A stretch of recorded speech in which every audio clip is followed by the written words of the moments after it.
Hello guys, welcome to another video of Philippine Ricochet Line. And today I would like to talk about the Type 53, Chinese Type 53 bolt action Mosin Nagant carbine version. Okay, their equivalent of Mosin Nagant carbine. So there you go. So this is a shortened version of the Russian Mosin Nagant. And this thing fires the 7.62 by 54 millimeter round. So as you can see over here, just to safety check the rifle, there you go, no rounds in. So lock it, point in a safe direction, click. Okay, so there you go. So the Type 53 carbine goes all the way back to its roots back in World War II. This is the Chinese equivalent of the Russian Mosin Nagant carbine, which is very similar to this one, and it has a lot of common features to it. So, for example, the sights. The only difference here, and the round, lots of it is very, very similar. The Chinese back then made firearms actually quite well, because the Russians, wanting to help the Chinese after their successful battle with the other Chinese parties that now occupy, for example, that now reside in Taiwan. Okay, the communist Chinese, after having won that civil war, started getting a lot of support from Russia on the types of arms. Okay, so the Russians back then wanted to give them arms and also wanted to give them the ability to manufacture arms. However, the Russians didn't give the Chinese the AK-47 because back then, I mean, generally, when you want to when you want to arm a country, you don't give them your best weapons, you just give them previous generation weapons. And giving the Chinese the ability to manufacture their own bolt-action Mosin Nagant carbines was the order of the day for Russia. So they helped the Chinese, and the Chinese came up with this, okay? So if you can see over here, it has this folding bayonet, which is very typical for a lot of Chinese battle rifles. And to use this folding bayonet, you have to pull it. You have to pull this part, and then you pull it all the way there. Just be very careful. And then you align it here. Okay, pull it up some more.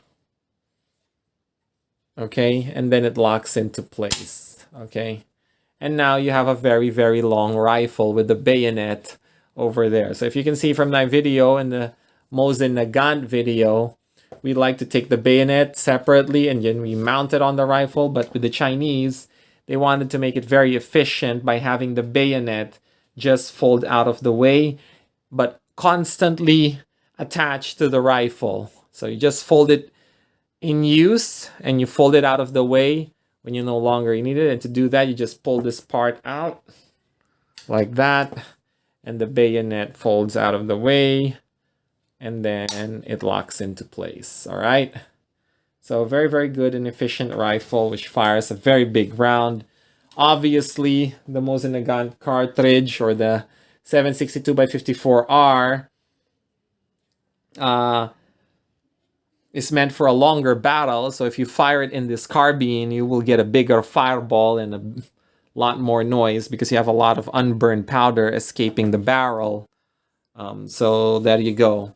It is my hope that at least in the Philippines we will one day get to see more rifles like this, because nobody's offering them for sale. At least with a lot of the arms dealers around, nobody offers surplus rifles, even though these things are really, really good, and they are actually quite cheap, or at least they are cheap in the United States. Here in the Philippines, they are very, very hard to come by, if not impossible to come by.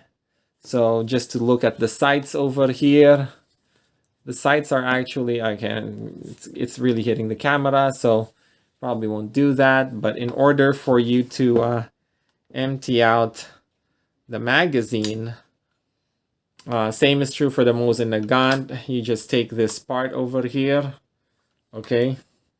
You push it down, and if you push it all the way down, you get to have you get the spring over here, which you can push out of the way, but on this one, it tends to lock back. So there you go.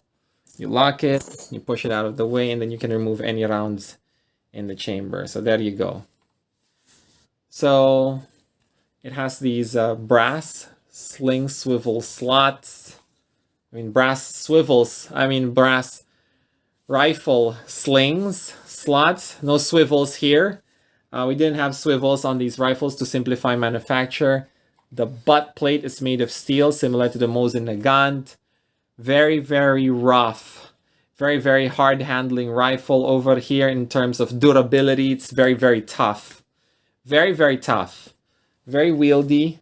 These rifles were used a lot during the Vietnam War. And the reason why they were used in the Vietnam War is because of their small form factor. You could easily run around the forest with these, but you could also maneuver around in tunnels where there's a lot of tight spaces. Of course, you're still going to be much better off with the pistol when running around in a tunnel where it's really tight.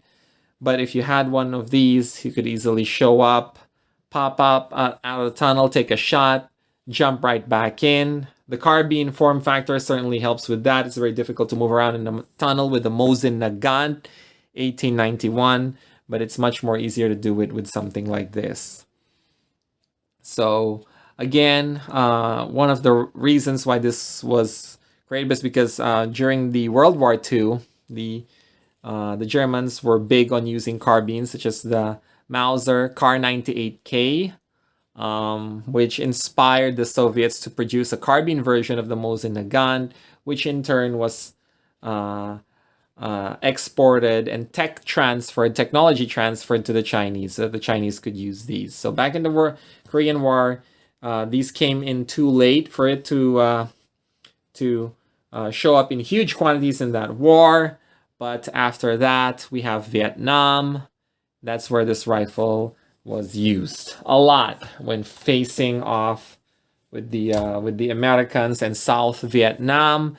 And this rifle also showed up in a lot of other wars across the world. So you can see over here, I really like this fact that this rifle is, the stock bears so many scratches and marks from all of the decades of use that this rifle has endured. So I really like that with surplus rifles. They have a lot of character. Same is true for the Mosin Nagant, the wood quality, the stock of this thing's made from hard wood. So really, really good stuff that they have over here. Rifle that has stood the test of time. And I really love that. So I hope that we can get more rifles like this in the Philippines. Certainly hope that we can come up with a mechanism for allowing finds like this to be immediately registered to your LTAP, because it would be unrealistic for the PNP FEO, for example, to require something like this to have a previous license from its owner, given that the fact the rifle is super old, okay, many, many decades old. Any person who would have owned this would not have been around yet, or at least we would not have had a licensing process to accommodate this rifle in an LTAP by then. So there you go. So I hope, guys, you enjoyed this review on the Type 53 7.62 by 54R carbine by made in China. A military carbine, great carbine for its time, still serves in so many other conflict regions in the world today, but a rifle that has definitely stood the test of time. No longer in production. Most countries nowadays use automatic rifles, but back in its time, the Type 53 did its part, and it did it really well. So if you can find a rifle like this, I highly recommend it. it's just one of those things that that is a huge part of firearms history. So there you go. So I hope you enjoyed this review, guys. Our brief look into the Type 53 military carbine by the People's Republic of China. So thank you, guys. I hope you enjoyed this ad hoc review. I'll be back soon to producing more regular content talking about our gun rights and privileges. So thank you very much, and I will see you all in the next video.